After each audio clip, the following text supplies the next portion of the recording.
Bernie Ledden Yes. was the guy I replaced. He's a purist. On a dark desert highway, cool wind in his hair, the warm smell of memory still lingers, both good and painful. This isn't just the opening to a song, it's the backdrop to one of the most iconic and turbulent relationships in rock history. Don Felder, former guitarist for the Eagles, has finally broken his silence about his longtime bandmate Joe Walsh, lifting the veil on years of creative differences, substance struggles, personal loss, and a brotherhood that slowly unraveled behind the scenes. When Joe Walsh joined the Eagles in 1975, he brought with him a raw, untamed energy that contrasted sharply with Felder's more structured, disciplined approach to music. Their opposing guitar styles, Walsh's bluesy, improvisational solos clashing with Felder's polished precision, defined some of the Eagles' greatest hits. The iconic dual guitar solo on Hotel California, now hailed as one of the greatest in rock history, symbolized their synergy on stage, but not necessarily off of it. Felder, a reserved and introverted musician, often found himself at odds with the rest of the band. Particularly during the band's peak years in the 70s and 80s, he became increasingly frustrated by what he saw as Walsh's erratic behavior and lack of commitment. Walsh, on the other hand, embodied the wild, unpredictable rock star archetype. Known for his party lifestyle and struggles with substance abuse, he was both magnetic and chaotic, traits that endeared him to fans but sometimes alienated bandmates like Felder. While the friction between Felder and Walsh simmered, most of the real tension emerged between Felder and Glenn Frey. Still, Felder viewed Walsh's free-spirited attitude as a disruption to the band's professional dynamic. Yet, fans and fellow musicians couldn't deny Walsh's brilliance. With 12 solo studio albums, collaborations with the James Gang and other legendary acts, and accolades from guitar icons like Eric Clapton and Jimmy Page, Joe Walsh earned his place in rock royalty. Born Joseph Fiedler Walsh in 1947, his early life was shaped by tragedy. His father, a U.S. Air Force pilot, died in a plane crash when Joe was just 2. Later adopted by his stepfather, he kept Fiedler as a middle name, perhaps a symbolic tether to his origins. By age 10, he had a guitar in his hands and dreams sparked by the Ventures and later, the Beatles. After a brief stint at Kent State, where the infamous 1970 massacre deeply affected him, Walsh dropped out to pursue music full-time. From local Ohio bands to national fame with the James Gang, his ascent was unstoppable. After leaving the group in 1972, he formed Barnstorm, and though the band released 3 albums, the spotlight remained firmly on Walsh as a solo artist. His raw energy and musical inventiveness caught the eye of the Eagles, who invited him to join in 1975, replacing Bernie Ledden. Initially, there were doubts, especially from Don Henley, about whether Walsh could blend into the band's more polished aesthetic. But that concern was quickly silenced. The album Hotel California, Walsh's first with the Eagles, became a monster hit. His riff on A Life in the Fast Lane became an instant classic, and his dual solo with Felder on the title track remains one of the most celebrated moments in rock guitar history. Despite commercial success, personal turmoil loomed. Following the Eagles' breakup in 1980, Walsh continued his solo career, though his albums never quite reached the heights of his earlier success. His personal life, too, was riddled with instability, 5 marriages, battles with addiction, and perhaps most heartbreaking of all, the death of his daughter Emma in a tragic car accident at the age of 3. Devastated, Walsh channeled his grief into his music, particularly in the Song for Emma and the So What album. He later commemorated her with a memorial in North Boulder Park, Colorado, a quiet, enduring tribute to a life cut tragically short. In later years, Walsh found stability, marrying Marjorie Bark in 2008. Yet, his legacy remains interwoven with both triumph and tragedy.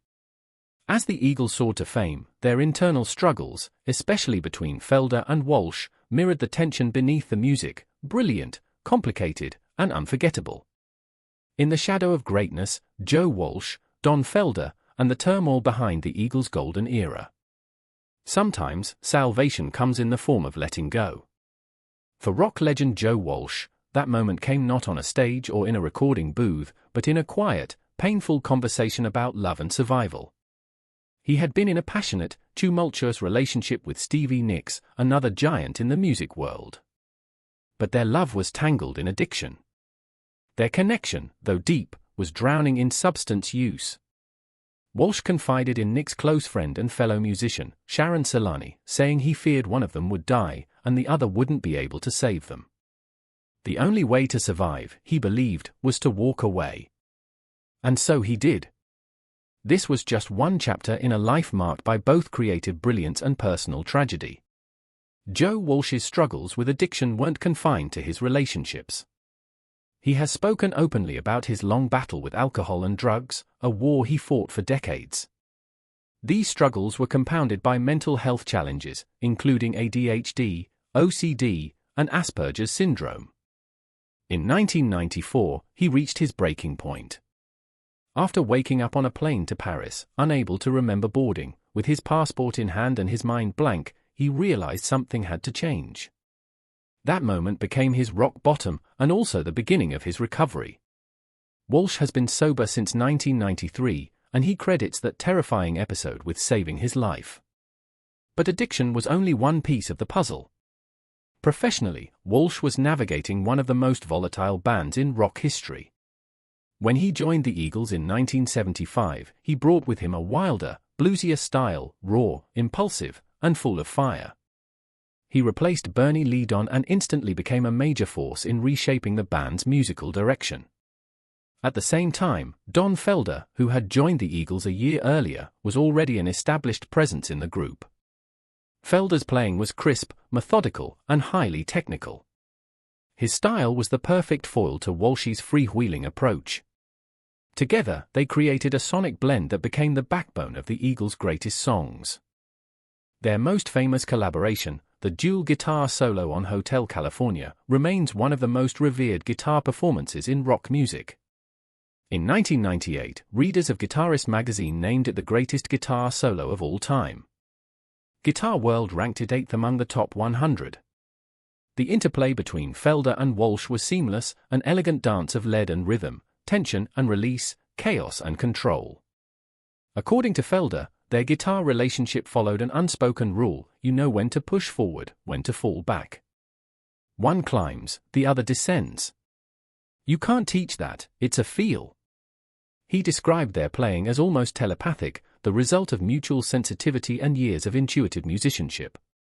But offstage, things were far less harmonious. While Felder and Walsh respected each other musically, their personalities and priorities often clashed. Felder, a quiet, disciplined musician, increasingly felt marginalized within the band. As Don Henley and Glenn Frey began asserting more control, Felder found himself on the outside looking in. He later revealed that despite contributing some of the most iconic parts of the band's sound, most notably, the entire guitar arrangement for Hotel California, his work was often downplayed in favor of the more charismatic, free-spirited Walsh. Over time, Felder began to feel not only creatively stifled but personally isolated. He claimed that the power dynamics in the band shifted heavily in favor of Henley and Frey, who favored Walsh's more loose, rock and roll image. As Walsh became more embraced by the inner circle, Felder's influence waned. He recalled moments where his ideas were dismissed, his input overlooked, and his position within the group questioned. Even as fans saw him as a central part of the Eagles' golden years, behind the scenes, he felt like a fading shadow. The breaking point came in 2001 when Felder was abruptly fired from the band. The official reason was contract negotiations gone sour, but Felder insisted it was personal. He accused Henley and Frey of pushing him out due to long-standing tensions. While Joe Walsh wasn't directly responsible for the firing, he was still part of the band at the time. Felder has since admitted that the fallout affected their relationship. Although he holds no bitterness toward everyone in the group, his bond with Walsh, once rooted in deep musical understanding, was never quite the same. Despite all of this, Felder has chosen to focus on the good memories. He's spoken fondly of the musical chemistry he shared with Walsh. Whether it was on Eagles tours, in studio sessions, or during their informal jam sessions in Joe Walsh and Friends, the two guitarists could sync effortlessly. They didn't need set lists or planning, they just played. Felder likened it to storytelling without words, a language spoken through strings and tone. In the years following Felder's dismissal, Walsh continued to tour and record with the Eagles, but even he couldn't escape the shadow of the band's internal struggles. The loss of original members, the pressures of fame, and the emotional baggage of decades in the spotlight took their toll. Still, Walsh managed to maintain a successful solo career and has earned the respect of some of the greatest names in rock, Eric Clapton, Pete Townshend, and Jimmy Page among them. With 12 studio albums, multiple collaborations, and a spot in the Rock and Roll Hall of Fame, Joe Walsh's impact on music is undeniable. Walsh has also faced deeply personal tragedy.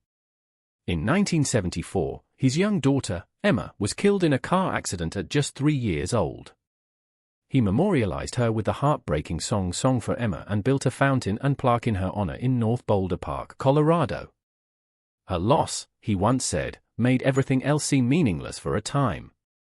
Through love, loss, addiction, and recovery, Joe Walsh has emerged as one of rock's most complex and enduring figures.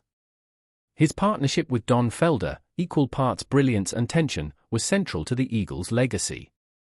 Together, they built a sound that defined a generation. But behind the harmony was a storm few truly understood.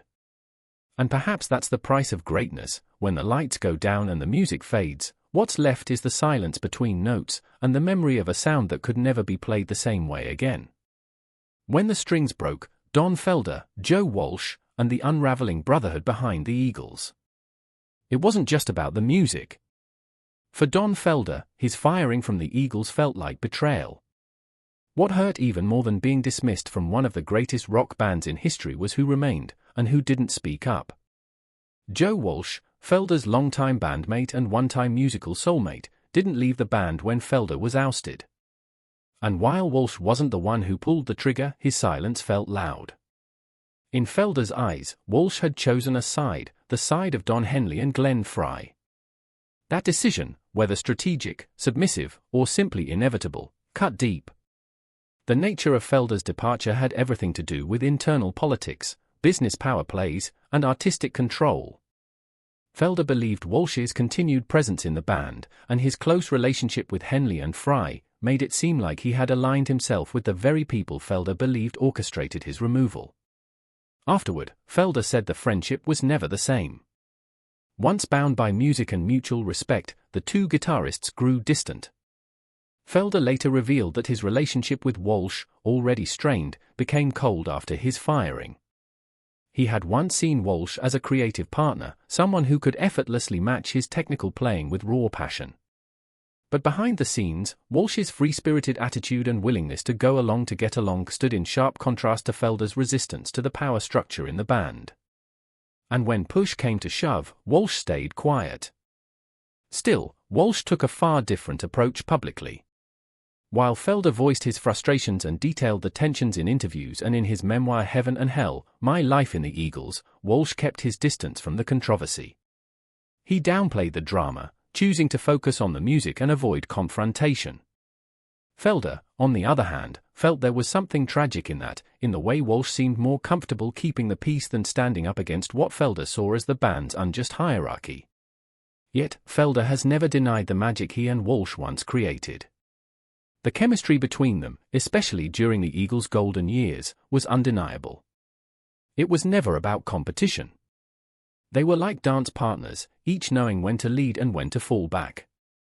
Felder described it as holding hands through the solo, knowing when to let the other shine. There was grace in their give and take, a silent understanding that elevated every note they played. But the harmony eventually gave way to heartbreak. In more intimate moments, Felder remembered times when their bond went beyond the music. He once drove Walsh to rehab, trying to help him confront his addictions. They would leave handwritten notes for each other in the studio, small gestures of a deepening friendship. And yet, after the fallout, Felder suspected that Walsh had agreed, explicitly or implicitly, not to maintain contact. Some even speculated that Walsh had signed a contract that barred him from playing or associating with Felder in order to stay in the good graces of Henley and Frey. Felder never believed Walsh was disloyal by nature, just unwilling to fight. And maybe that's what hurt the most. Joe told me to just sign the contract, Felder once said. That was the last real conversation we ever had.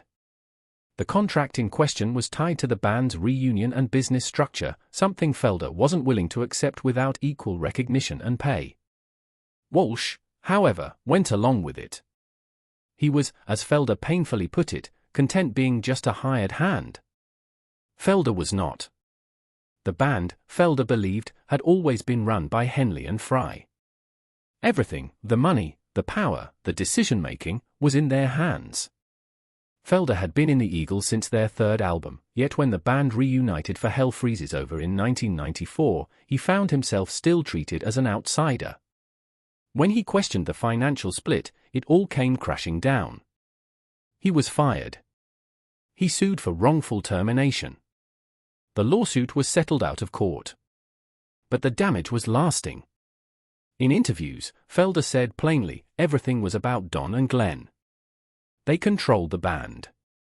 They paid themselves the most. They did what they wanted. Even in later years, the venom lingered. Fry and Felder never made peace. And while founding members like Bernie Lee Don were welcomed back for anniversary tours, Felder was pointedly left out. That exclusion didn't stop him. Outside of the Eagles, Felder recorded and toured with artists like Stevie Nicks, Diana Ross, and the Bee Gees. He even landed a solo hit with the title track to the 1981 cult animated film Heavy Metal, a song he said could have easily been an Eagles track if not for the rigid creative control that suffocated outside ideas. Still, there was a deep wound left by how it ended with Joe Walsh. Felder believed they were equals, two sides of the same coin. They had both helped define the Eagles' sound. Together, they had created Hotel California, a song that remains one of the greatest rock anthems of all time. But after Felder's departure, that partnership was erased. Walsh stayed in the band. Felder became a ghost in its history. And perhaps the greatest tragedy of all was that the two never found their way back to each other. Felder once said it wasn't even about money or fame. It was about respect and about someone you once trusted telling you to take the deal, sign the paper, and move on. That moment, Felder believes, was when the last string snapped. Joe Walsh's story is one of brilliance laced with pain. From the death of his father in childhood to the tragic loss of his daughter Emma, to multiple divorces and his decades-long battle with addiction, Walsh has endured more than most. His demons left their mark, not just on his personal life, but on his professional relationships. His quiet survival, his desire to avoid conflict, his deep love for music, all of it made him both beloved and, in Felder's eyes, tragically passive. Their story, Felder and Walsh, is one of the greatest what-ifs in rock history. What if they had stood united? What if Walsh had fought for Felder the way they once fought side by side through solos and studio sessions? What if the band had been a democracy instead of a dictatorship? Instead, we're left with the echoes of what once was two of rock's finest guitarists, who together created magic, only to be pulled apart by the same forces that made their band legendary.